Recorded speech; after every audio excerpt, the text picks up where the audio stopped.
ভক্তবৃন্দ শ্রী চরণে প্রণাম জানাই, গুরুদেব এবং সর্বপরিশীল প্রভুপাদের চরণে প্রণাম নিবেদন করি, কৃপা আশীর্বাদ প্রার্থনা করি। তো আজকে আমাদের শ্রীমদ্ ভাগবত প্রথম স্কন্ধ সপ্তম অধ্যায়। তো আজ আমরা 29 নম্বর শ্লোক পড়ব।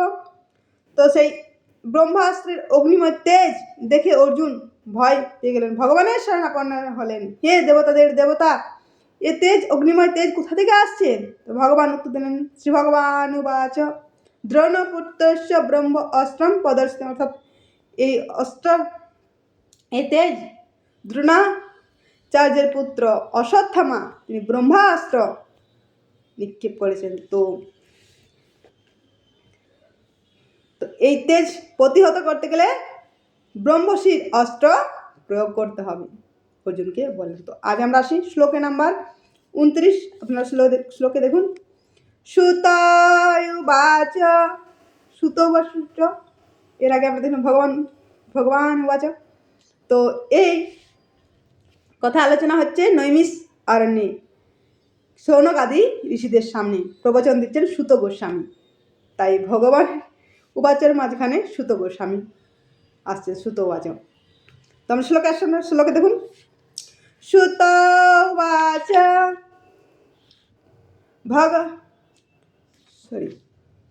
সুত ভগবতা প্রক্তম ফাল্গুন পরবীরঃ পৃষ্ঠস্পদ পরিক্রমা ব্রহ্মম ব্রহ্মস্ত্রদ সংসদে। অনুবাদ।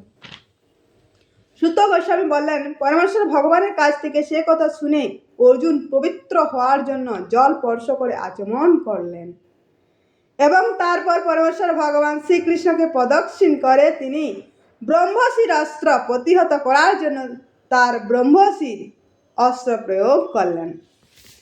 তো সুত ভগবতা প্রক্তম ফাল্গুন পরবীরঃ।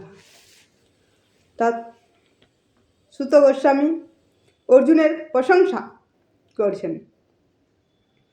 তো এটি ফাল্গুন মানে এটা অর্জুনের আর একটি নাম। তো কিনা তিনি জল স্পর্শ করে পৃষ্ঠস্পর্শ অপতম পরিক্রম ব্রহ্মাস্ত্র। অর্থাৎ পবিত্র হয়ে তিনি ভগবানকে পরিক্রমা করে তিনি ব্রহ্মশির নামক অস্ত্র তিনি নিক্ষেপ করলেন, যা সে ব্রহ্মাস্ত্র তেজকে নিস্তেজ করার জন্য। তো কোনো শুভ কাজ কিংবা ভগবানের সেবা যখনই করতে হয় তখন কিন্তু আচমন করতে হয়, পবিত্র হতে হয়। আচমন 24 প্রকার আছে, তো আমার জানা নেই সব। তো ওম কেশবায় নম, ওম নারায়ণ নম, ওম মাধবায় নম, তারপর জল নিয়ে পবিত্র। ওম অপবিত্র পবিত্র বা সর্বাবস্থগত বিবা যস্মরে কুণ্ডলীকাক্ষম সবাজ্যবান্তর শুচি। ওম শ্রী বিষ্ণু, ওম শ্রী বিষ্ণু, ওম শ্রী বিষ্ণু। পবিত্র হতে ভগবানের সেবা করতে, যখনই সেবা করবেন তার আগে পবিত্র হতে হবে, আচমন করতে হবে। সব কিছু নাম জপ করতে গেলেও আচমন করা। তো এখানে অর্জুন তিনি জল স্পর্শ করে আচমন করে পবিত্র হয়ে তিনি অস্ত্র নিক্ষেপ করবেন। তো আরেকটা দেখুন গুরুত্বপূর্ণ, যেটা ভগবানকে পরিক্রমা করেছেন। তো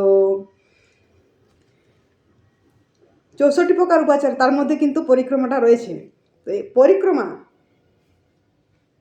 ভগবানের হরিভক্তি বিলাসে আছে। যদি ভগবানকে পরিক্রমা করা হয়, ভগবানের মন্দির পরিক্রমা করা হয়, তাহলে এই পুরো ব্রহ্মাণ্ডেরকে পরিক্রমা করা হয়ে যায় এবং সমস্ত তীর্থের যে স্নান করার ফল সব কিছু লাভ করে যদি ভগবানের মন্দির পরিক্রমা করা হয়। তো একটা আমরা কাহিনী শুনতাম আগে বাড়িতে যখন ছিলাম, যে গণেশ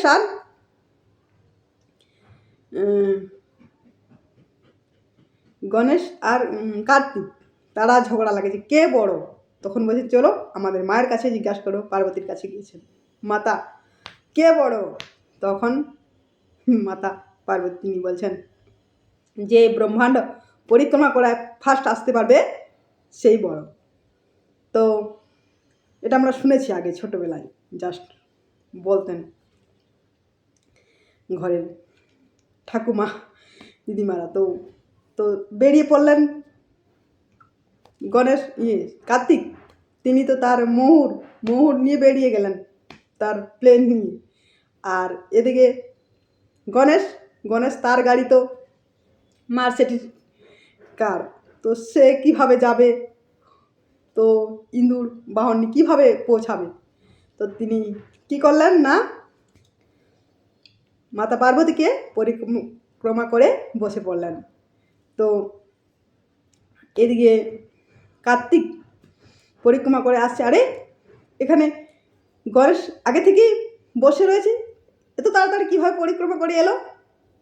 তো তখন বললেন যে আমি মাকে পরিক্রমা করেছি, মায়ের পুরো জগতের তো পরিক্রমা আমার হয়ে গেছে, হরিধাম তেসু তেসু, তো পরিক্রমা হয়ে গেছে। তো জাস্ট দুর্গাদেবী পরিচালনা করছেন তো এই জগৎ। তো সেই রকম ভগবানকে পরিক্রমা করা হলে, ভগবানের মন্দির পরিক্রমা করা হলে সমস্ত ব্রহ্মাণ্ড পরিক্রমা করা হয়ে যায়। তো সেই অর্জুন তিনি পবিত্র হয়ে ভগবানকে পরিক্রমা করে তিনি সে অস্ত্র। তো পরের দিন আমরা পরে শ্লোক আলোচনা করবো, আজ এই পর্যন্ত থাক। হরে কৃষ্ণ, হরি বল।